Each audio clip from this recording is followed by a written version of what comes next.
संस्कृत नाम दैवी वागन वाख्यात महर्षिभा भाषासु मधुरा मुख्य दिव्या गीर्वाण भारती। नमस्कार, स्वागत है आपका माय इंडियन एस्ट्रो में।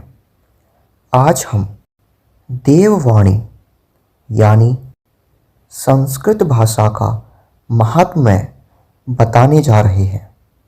संस्कृत यह कोई ऐसी भाषा नहीं है जिसकी रचना की गई हो, बल्कि संस्कृत की खोज की गई है। भारत में पहली बार लोगों ने सोचा और जाना कि मानव के पास अपनी कोई एक लिपि युक्त और वैज्ञानिक आधार पर बोली जाने वाली भाषा होनी चाहिए, जिसके माध्यम से वह सिर्फ संप्रेषण और विचार विमर्श ही ना कर सकें, बल्कि इसके साथ उसका कोई वैज्ञानिक और मनोवैज्ञानिक आधार भी हो। ये भारतीय वे लोग थे जो हिमालय के आसपास के क्षेत्र में रहते थे। इन लोगों ने ऐसी भाषा को बोलना शुरू किया जो प्रकृति सम्मत थी। पहली बार सोच समझकर किसी भाषा का आविष्कार हो रहा था, जो कि बाद में विश्व की महान भाषा संस्कृत बनी। अब क्योंकि इसका आविष्कार करने वाले देवलोक के देवता थे, तो इसे देववाणी कहा जाने लगा और इसीलिए संस्कृत को देवनागरी लिपि में लिखा जाता है।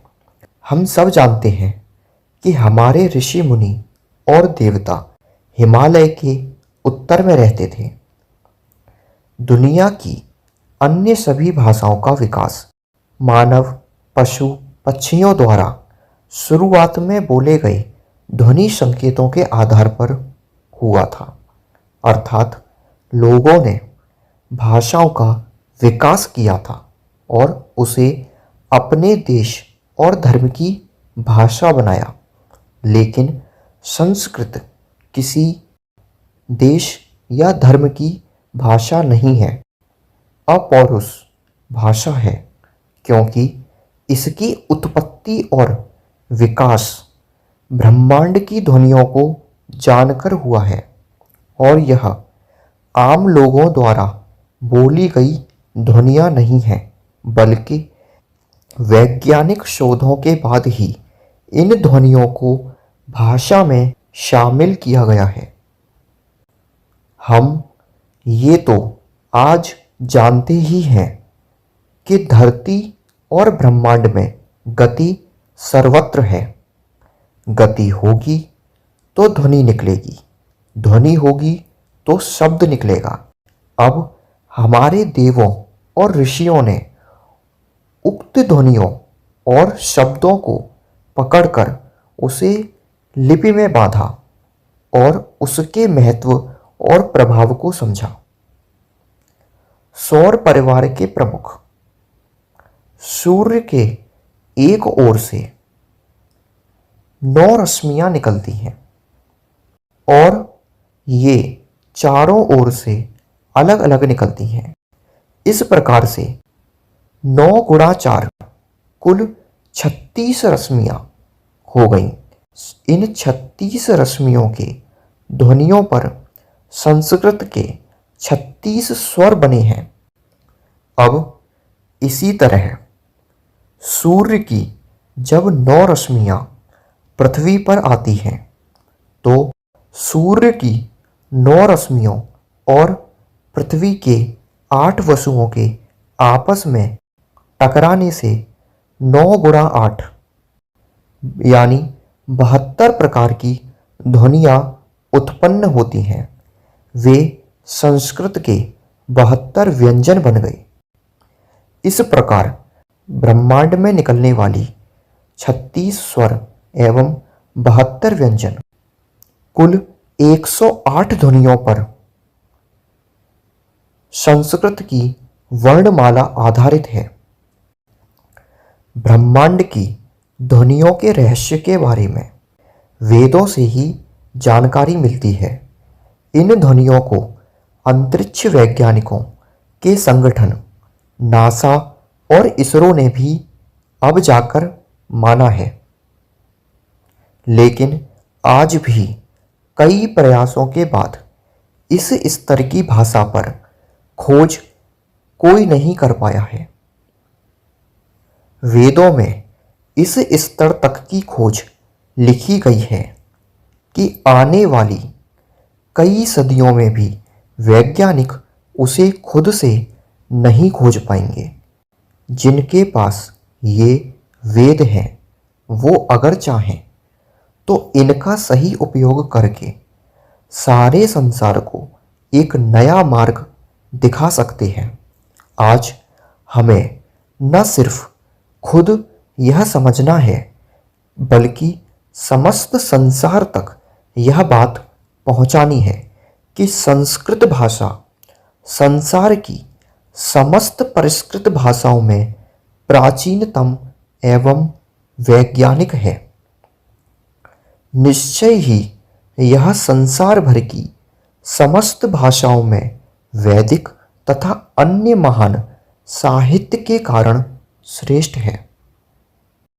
इसको देववाणी या सुर भारती ऐसे ही नहीं कहा जाता।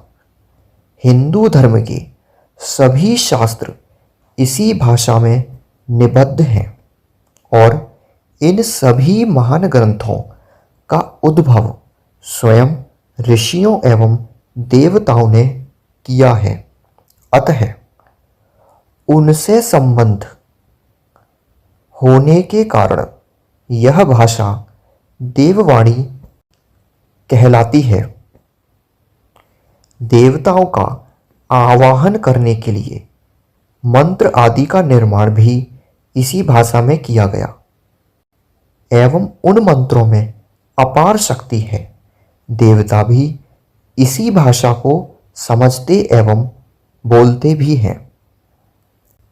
संसार के सर्वप्रथम ग्रंथ ऋग्वेद आदि इसी गौरवमयी वाणी में महर्षियों द्वारा भगवान की आंतरिक प्रेरणा से निर्मित हुए थे। इसी भाषा में अध्यात्म की गंभीर गुत्थियों को सुलझाने वाले उपनिषदों का प्रणयन हुआ। सृष्टि के विकास क्रम एवं प्रलय का वर्णन करने वाले इतिहास ग्रंथ पुराण आदि का निर्माण भी इसी भाषा में हुआ है। हमारे पूर्वज आर्यों की उत्कृष्ट संस्कृति, रीति रिवाज एवं परंपरा आदि का अवतरण भी इसी सुर भारती में हुआ है। इसी प्रकार लौकिक अभ्युदय एवं पारलौकिक सिद्धि के साधन जितने भी ज्ञान विज्ञान कर्मकांड शास्त्र पुराण आदि हैं वे इसी देववाणी में अवतरित हुए हैं। वास्तव में महान है ये वाणी और महान है वो लोग जो इसे आज भी उपयोग में लाते हैं। संसार भर का ज्ञान लिखा हुआ है इसी भाषा में। वैज्ञानिक कई सदियों में भी प्राप्त नहीं कर पाएंगे ऐसा ज्ञान, लेकिन वो हमारे समक्ष प्रस्तुत है हमारे वेदों में, शास्त्रों में। बस आवश्यकता है इस भाषा के महत्व को समझने की, इसको जानने की और फिर शुद्ध संस्कृत के जरिए वेदों से प्राप्त इस ज्ञान से विश्व को सही मार्ग दिखाकर न सिर्फ व्यक्ति ईश्वर की दृष्टि में भी महान हो जाएगा, अपितु भारत से यह ज्ञान दुनिया तक पहुंचने के कारण विश्व में भारत गुरु का स्थान प्राप्त कर सकेगा। अंततः हमारा भारत न सिर्फ अखंड होगा अपितु यह विश्व गुरु भी होगा और यह सब साकार आप और हम सब मिलकर करेंगे। अंत में मैं अपनी वाणी को एक श्लोक के साथ विराम देना चाहूँगा। न हि ज्ञानेन सदृश्यम पवित्र में ही विद्यते तत्स्वयं योग संसिद्ध कालेनात्मनि विन्दति। अर्थात इस संसार में दिव्य ज्ञान के रूप में पवित्र करने के लिए कुछ भी नहीं, सिर्फ जिसने लंबे समय तक योग के अभ्यास से मन की पवित्रता प्राप्त कर ली है, वह ही समय के साथ हृदय के भीतर यह दिव्य ज्ञान प्राप्त कर सकता है।